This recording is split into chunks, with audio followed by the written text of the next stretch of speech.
It took me a while to decide if I was going to do this one. So here's the warning right up front: not for children, barely for adults. Dorohedoro.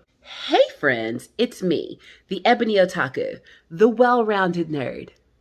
Like I said before, this one ain't for kids. So this is your second warning to get out before we get in. And also, I guess, spoiler warnings for Dorohedoro. Dorohedoro is an anime series that was released on Netflix in 2020 based on the graphic novelization by Q Hayashida. Uh, it is quite violent, as you can see, and hopefully my head is blocking enough of that that my video doesn't get blocked. Like I said before, for the third time now, not for kids, barely for adults. And when I first started watching this, I had no familiarity with the manga series, with this particular author, or even what it was about. But Netflix kept throwing it in my face. So, like you do when Netflix throws it in your face, I mean, I've had it since the beginning. So Netflix knows me pretty well by now. I was like, okay, all right, Netflix, I'm going to give it a shot. And I started watching it. And the first episode, I was like, are we sure about this Netflix? What am I watching? But then as the story started to unfold and you dig into this world, it just becomes curiouser and curiouser. So come with me on a journey into the curious world of Dorohedoro. This story follows two protagonists: Nikaido, who is a female dumpling shop owner who happens to be like the best fighter ever, and then also her partner in not crime, I guess partner in crime, Kaiman, a man who has lost all of his memories and woke up in a dark alleyway one day with the head of a lizard. They live in a topsy-turvy world where human beings live alongside sorcerers. The sorcerers have their own portion of the world, and all the humans kind of live in this dirty, nasty mega hive city called the Hole. And, just by the name, you don't want to live there. It's not a pleasant place. It's dirty, it's smoky, it's sooty, it's hard to make a living. It's a grungy, gross place to grow up and be a human. Well, the sorcerers live in their own clean, special little world because they are born with this dust in their system. It's a genetic benefit. And if you were born with this dust, it gives you magical powers that you can tap into as long as you maintain the right level of dust in your system. Well, sorcerers, being a respectful bunch amongst one another, don't practice their magic on one another. They practice it on human beings in the Hole. They look at it kind of as their hunting ground. And when we meet Kaiman and Nikaido, they are in the middle of fighting two sorcerers because Nikaido is the one who discovered Kaiman in his state of, I just woke up and now I've got a dinosaur head. So she wants to help him recover his memories and figure out who is the sorcerer that did this to me. I'd want to know that too if I was him. So whenever they get into a fight with a sorcerer, somehow, as part of this magic, stay with me, this is weird, somehow as a part of this magic, way down in the back of Kaiman's throat is like a little dude that just hangs out back there. And he can bite the head of a sorcerer, and this little extra dude will come out and say, "Are you the one? Oh, no, it's not you." And then Kaiman will let him go and then look at him and say, "What did the guy say?" So he knows this thing is in him. It just showed up as a result of what was done to him. And he's like, "What did he say?" And they either say, he said, "I'm not the one," or he says, "I'm the one." But of course, typically what's happening is they're saying, "I'm not the one." And when Kaiman finds out they're not the one, he kills them because that's what you do. And Nikaido and Kaiman, because they are actively hunting sorcerers to help Kaiman, they kind of get the attention of the leader of the sorcerers. And there's a lot of characters in this show, and it's been a while since I watched it. So I'm just going to call them by who they are if I don't remember their names. And the leader of all the sorcerers is the mushroom guy. That's what I'm going to call him, the mushroom guy. Mushroom guy has a power that lets him control mushrooms and fungi, which doesn't sound like that much of a power, but considering the pathogenic properties and the ability for mushrooms to be very parasitic, it actually turns out to be he's very, very powerful. And he's kind of tired of these two humans. Spoiler warning, humans making mincemeat of his people.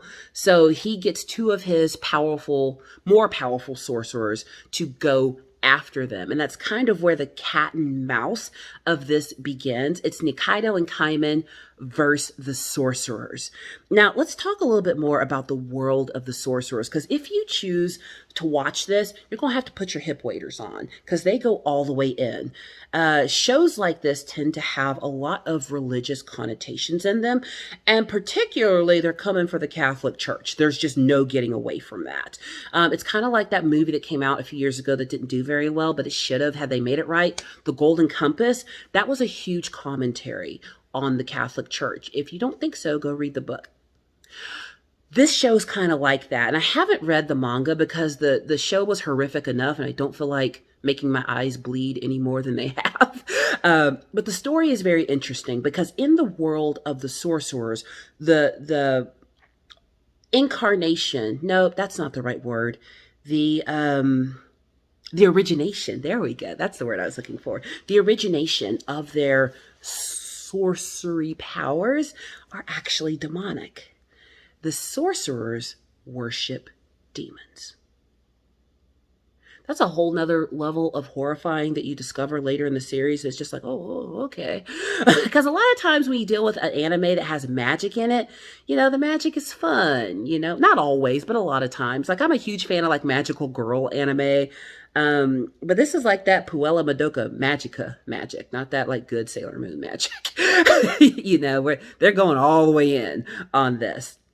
Well, the sorcerers are beholden to demons, and they go through many rites to raise up in their abilities as sorcerers. And if you gain favor with Mushroom Guy, you get access to more privileges in their society, more dust, and potentially the ability to either make a contract with a demon, make a contract with a partner for you to be kind of like your sorcerer buddy for life.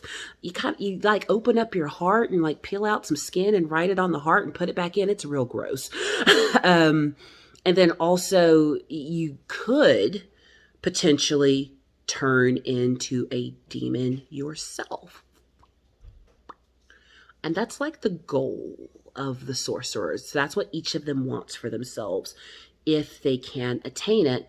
But, it's a rigorous life to be a sorcerer. My camera just shook because my dog just walked under my tripod. Thank you, Sammy. I love you. It's a rigorous journey to become, a sorcerer at a level where you could transcend into demonhood. And when you observe the sorcerer's world, there's a lot of imagery and iconography that is very reminiscent of specifically the Catholic and probably Episcopal Church. And I'm not going to get into the politics of all that. I'm just letting you know so that when you watch this, just go ahead and, cover your heart up. They go in. The churches and edifices that are built in this world are to the worship of demons. And I think the reason the author does that is to let you know what the end goal of these beings really is. Because they have no problem traveling back into the human side of the world and using them as guinea pigs. You may have noticed behind me there were people with like octopus heads, fish heads, goat heads. That happened because some sorcerer crossed over and experimented on them. But here's where it's not cool. The sorcerers can go in between the worlds, but the humans can't. They appear through these magical doorways, do whatever it is they're going to do, and then they hop back in their doorway and disappear. And the humans are basically defenseless against these monsters that are coming after them. And the humans don't have a great life, as you have seen behind me. The hole is terrible. It is over industrialized. It is definitely a hive city. And I'm not even sure where food comes from. Because Nikaido, our female protagonist, her job in this world is she owns a dumpling shop. And I'm always like, where are you getting ingredients? There's no green space, there's no sky, there's no clean water. Where does the food come from? Whatevs. Anywho, Kaiman and Nikaido are bonded in their fight against sorcerers. She has her own reasons for fighting against them that we don't learn until much later in the series. And we know up front what Kaiman's after. Who did this to me? I want to know. And then when I find out who it is, I'm going to kill him to lift the spell. Well, it becomes apparent to them after some time they're not going to find their answers in the human world. When sorcerers come to the human world, they disguise themselves, and even to an extent in their own world. All of the sorcerers we encounter have a mask on, and they all have a unique mask. And except for a couple of them, you never see their whole face. All you see is this or their eyeballs. You don't see all of it. My hands are up right now to block the gross stuff on the screen behind me. Oh my goodness, if my pastor sees this video and realizes I watch this show, I'm sorry. It was an engrossing story and I'm a whole nerd and I couldn't help myself, and I'll probably never watch it again. But yeah, it's where we are. Nikaido and Kaiman fighting these guys, they can only recognize the mask they're wearing. They don't know the face that's under the mask. So if they want to get to the creature under the mask, they understand we're going to have to go to their world. And well, that's what they do. Short version, but that's what they do. And when they get there, they go in different ways. Kaiman doesn't go with Nikaido. He goes without her. And that kind of hacks her off. But she ends up going to chase down her best friend and gets captured by the mushroom guy. Well, lo and behold, turns out the reason Nikaido is such an awesome fighter, she is a sorceress herself. Probably saw that coming. I didn't in the beginning of the series. They did some real good here. And plus, again, hadn't read the comics. But she's a sorceress. And Mushroom Guy has been hunting for a sorcerer with a particular ability for all of time to do his soul bonding with. And Nikaido turns out to be that one. She can control time. And that's why she fled the sorcerer's world, because she didn't want to be captured by the leader and his henchmen and be forced to be in a soul bonded contract with him. Well, her presence in that world looking for Kaiman doesn't go unnoticed, and she gets captured by him. And Kaiman has to rescue her. That's the short version of that story. But also at the same time, we get a little bit of Kaiman's backstory, that he comes from the sorcerer's world as well. Dun, dun, dun. And lots of trials and tribulations happen. I'm not going to overanalyze it because I want to go deeper into this series. Yeah, I've said that about several, but again, very young channel. I got a long way to go. But I do want to go deeper into this series because I think the end of season 1 is where the story really picks up and kicks off. Because Kaiman and Nikaido recognize in each other what they are. Because Kaiman has this pure hate for sorcerers, not knowing that he are one. And when he finds out his best bud are one, he has to make a choice if she's still gonna be his best bud, or is he gonna cut her off? And vice versa. Nikaido kind of gets an idea of where Kaiman comes from, but he still doesn't get his full memory back during the course of the first series. And she decides, hey, I just won't use my powers and we can be cool. And he's okay with that. But she hasn't told him that he has his own powers that he can use. And then they find both of themselves stranded in the demon world, going off to look for the sorcerer that did the thing to Kaiman. There's a lot that happens in this series, and it's so hard to review because the story is a little disjointed.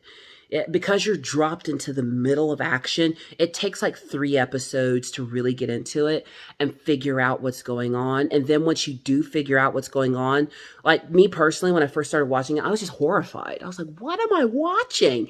Netflix? And I had the power not to watch it, but then like the animation is so interesting. It's anime, but it's not the same, big-eyed, bubbly style anime that we're used to, very interesting art style. The color palette is very muted, but when it needs to be vibrant, it is. The things that they're saying, the symbolism, and it sucked me in. I was a theater and English major in college. I'm a sucker for a good story. Don't judge me. It's a good story. Again, for the fourth time, not for children, barely for adults. But give this one a watch. I would recommend it if you have a strong stomach and your sensibilities aren't too fragile. So trigger warning before you dive into this one. That's all I've got for you today before I do some actual character analysis into this show. Yeah, there's that whole head thing I was talking about. Biting the head, say something to me. Are you the one? Yeah, that's what's going on back there. Gross, isn't it? So I guess this is my outro now. Please like, comment, and subscribe. And tell me what you know about Dorohedoro.